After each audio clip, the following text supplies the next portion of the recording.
pessoal, espero aí que esteja tudo bem com vocês. É, Estamos dando início a um novo semestre, tá?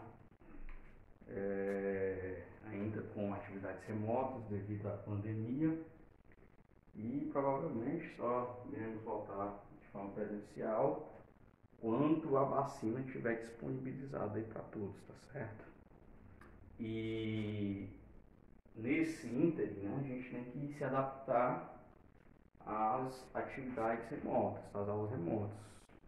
O semestre passado foi um semestre de aprendizado, né? Foi algo novo para todos, tanto para aluno como para professor, e houve alguns desencontros, né? Esse semestre, a ideia é que seja um pouco mais organizado em todos os sentidos, tá? Então a cobrança tende a ser maior em relação aos alunos e também aos professores, né, da direção do IFE, tá certo? Então vamos tentar todo mundo, professor e aluno, tentar andar em harmonia, né, para o trabalho ser bem feito, porque a gente não pode ficar parado, tá certo? E a gente vai estudar, né, nesse semestre óptica, né? No caso a gente vai utilizar o livro Bom e Velho Moisés, volume 4, tá certo? Que é Ótica, Física Moderna e Relatividade. Então, aqui no nosso curso de licenciatura em Física do Instituto Federal, aí nesse período vocês vão pagar Física Moderna e Óptica, né? Certo? Então, Óptica, acho que são 5 capítulos do Moisés, tá certo? A gente vai tentar ir o mais longe possível, porque sabemos que devido à duração dos nossos vídeos aqui, nossos vídeos duram 15 minutos, né? Então são 2 vídeos 30. É quase impossível para cobrir a emenda toda, mas nem que seja necessário colocar mais vídeos extras, tá? Muito espero a compreensão de vocês em relação a isso. Depois, né, eu vou enviar a ementa e a forma de avaliação, tá? Porque vou tentar ser mais rígido do que na disciplina passada. A gente tem pelo menos aprender o básico, o mínimo necessário, né, para ir para frente, tá certo? Portanto, o aprendizado nessa época de pandemia, né, a gente tem que ter disciplina para estudar, tá certo? Tem que encontrar motivação, disciplina de todo mundo que já está no nível assim deveria estar no nível de comprometimento com o curso e tudo, então vamos tentar fazer a coisa bem feita, tá certo? Tudo bem? Eu confio em vocês e a gente vai estar sempre aqui à disposição para alguma dúvida, para algum questionamento, tá certo? Então, a ótica, né, ela estuda a luz, né? Seria isso, né? A forma mais primitiva, tá certo? Então, a luz. A luz enquanto ente que interage, né? Por exemplo, com o nosso sentido da visão, né? Então, todas as imagens que a gente vê é devido à luz, né? Tanto que quando você apaga a luz, né, você fica no escuro e não consegue enxergar. Então, a óptica, ela tenta descrever justamente isso, né? A formação de imagens, tentar dar uma descrição de propagação da luz, tá certo? E a gente vai entrar nesse ramo da física, tudo bem? Então, como a luz aqui é o ator principal, né? A atriz principal, desculpa, né? A luz é feminina, a atriz principal, né? Então a gente vem surgir essas perguntas, né? É lógico, né, que a gente vai ver depois, vocês vão ver em física moderna, também, assim, a gente não chegou, inclusive eu quero, quando voltar à aula presencial, vou ministrar novamente o curso de eletromagnetismo, tá? Pra gente ver até as equações de Maxwell. Ministrar numa forma de projeto de ensino, que vocês possam ter esse certificado ou coisa do tipo, tá? Mas é porque é muito importante e não deu para chegar, certo? Então, o que é a luz, né? Como ela é gerada e como ela se propaga. Então, essa é é a pergunta, né? O que é a luz, né? Hoje a gente sabe, né, que a luz, ela é uma onda eletromagnética, né? A gente sabe que é isso, que a luz ela é uma onda eletromagnética, né? Que se propaga no meio não material, que é o vácuo. E quando ela interage com a matéria, né, a luz ela tem uma forma corpuscular, certo? Ela é partícula, né? Então existe a famosa dualidade onda-partícula, né? Vocês vão ver isso daí em física moderna, né? Onda partícula, né? Então, dependendo do contexto que você está estudando, né? A luz, você estuda a luz como uma onda, né? Via equações de Maxwell, ou então estuda ela como uma partícula, né? Tá certo? Que é a teoria lá do efeito fotoelétrico, por exemplo, do Albert Einstein. Então, hoje a gente sabe isso, né? Que a luz ela tem esse comportamento dual, tá certo? Aí também tem a dualidade partícula-onda, né? E aí foi o de Broglie, né? Que propôs isso daí quando ele foi propor explicar lá o átomo de Bohr, né? Certo? Então a luz, hoje ela tem a gente tem essas duas naturezas, né? A de partícula e onda, tá certo? Aí como ela é gerada, né? Ela é gerada, a gente sabe pelas equações de Maxwell, né? Pela eletrodinâmica clássica, que ela é gerada a partir da oscilação de campos elétricos e magnéticos, né? Que variam com o tempo, então a luz ela é gerada, tá certo? Basicamente assim, hoje a gente já tem essa ideia, tá certo? E a propagação da luz, né? A gente sabe que ela se propaga, né? No vácuo, né? Ela não é como uma onda mecânica, né? Que ela se propaga, precisa de um meio para se propagar, não. A luz ela se propaga, por exemplo, no vácuo, não precisa de meio material, tá? E aqui a gente vai considerar que na geométrica ela se propaga, né, em uma linha reta, né? Só que a gente vai ver no decorrer do curso de ótica que quando a gente for estudar ela mais, isso aqui seria do ponto de vista corpuscular, né, que ela se propaga por linha reta, né? A gente vai ver lá no curso de ótica, por exemplo, mas quando estiver estudando o que a gente chama de ótica física, né? Que é justamente estudar a luz como uma onda, a gente vai ver que ela difrata, ela interfere, né? Então ela tem, são características também dependendo lá da dimensão lá das fendas, né? Aquele experimento clássico da dupla fenda de Young, né? Então a gente vai ver que também a luz ela difrata, ela interfere, né? Ela sofre polarização. Tudo bem? Então, isso daqui vai ficar mais claro, né? Com o decorrer do caminhar do curso a gente vai.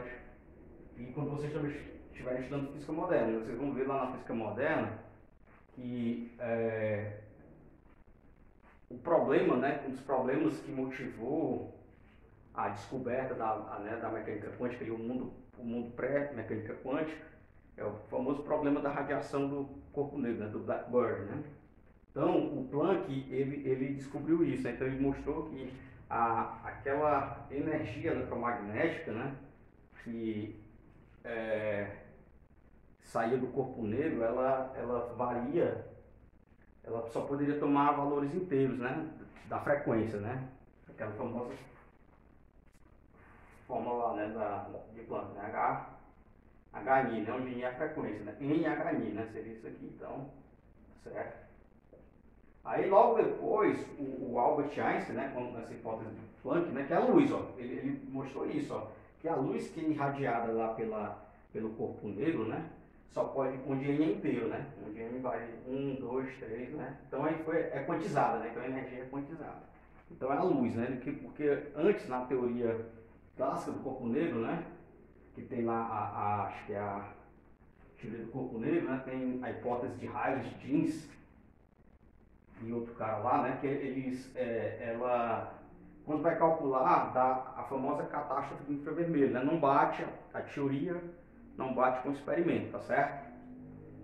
E aí depois o Einstein descobriu o efeito fotoelétrico, né, que é como a luz interage, né, com a matéria, ela interage com fóton, né, que é o quanto de energia, né, então, de fato, isso Newton, né, se a gente for voltar lá para o século XVII, Newton já tinha uma visão, quando ele foi explicar a questão lá da dispersão, né, da luz branca por um prisma, né, que ele mostrou que a luz branca é formada por todas as outras cores, né, ele já tinha isso em mente, né? Que a luz era formada por pequenos corpúsculos, né? Só que na época também existia uma teoria, né? Que era a teoria de Huygens, né? Que era uma teoria de ondas. Só que era ondas, né?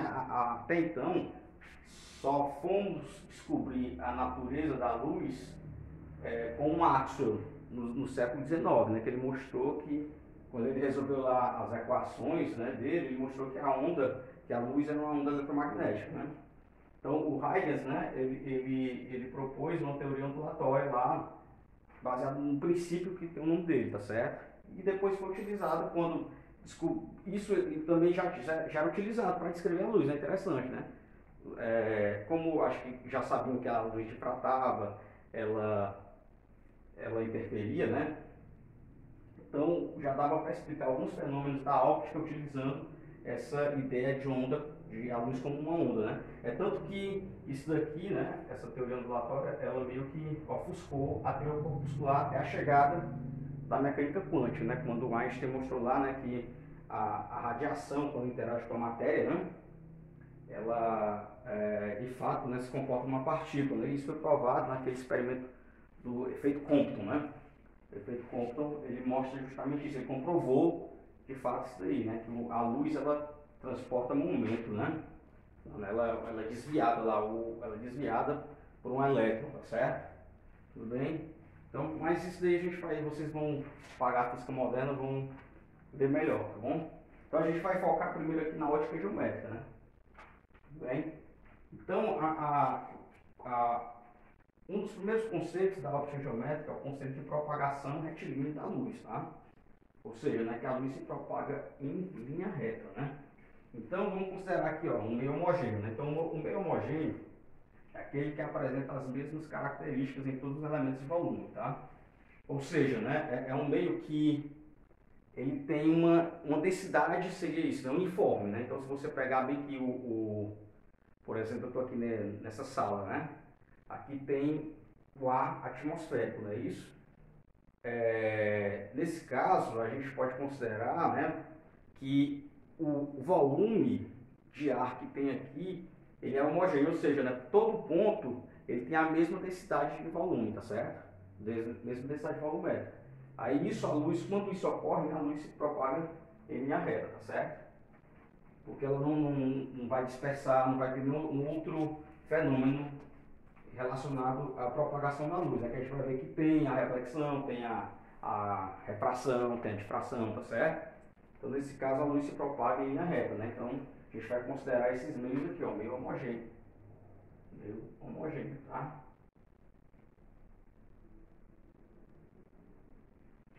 Isso é um dos pilares da óptica geométrica, certo? Aí a gente está para provar, né? Isso daí, ó. Que de fato a luz ela se propaga de forma retilínea, né? Como se fosse um corpúsculo, né? Não é isso? Como se você jogasse uma bola assim, né?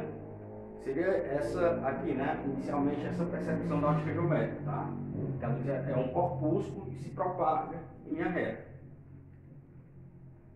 Aí aqui é uma forma, né, de você reconhecer isso, ó, a gente vai também atribuir o conceito de uma fonte pontiforme, então é uma fonte de luz, ou seja, né, é muito parecido com o conceito de partícula, ponto material, que as dimensões são desprezíveis, né, em relação a em confronto com as demais que entram na observação lá do efeito óptico, tá, do fenômeno óptico. Então a nossa fonte aqui, a gente vai considerar ela, as dimensões desprezíveis, né? Ela emite luz, mas o tamanho dela é desprezível. Então, por exemplo, se você pegar uma estrela lá no nível, uma estrela aí a 2 milhões de anos-luz, né? E ela emite luz, ela é gigantesca quando você está próximo a uma estrela, né? Mas você pode considerá-la como uma fonte de luz pontiforme, é o próprio Sol, né? Fica distante, né? Então, as dimensões dele em relação às distâncias que estão em jogo são desprezíveis, tá certo? Então, é um experimentozinho simples, ó. A gente pega uma fonte de luz aqui, né? Fonte F, coloca um obstáculo opaco, né? O que é um obstáculo opaco? É um obstáculo que ele não é transparente, ou seja, ele não permite a passagem de luz. Ó. Então, os raios de luz ó, que vão vindo ser impedidos de passar para o outro lado, não é isso? Ou seja, só esses raios aqui tangentes, ó, é que vão passar, né? Aí aqui tem uma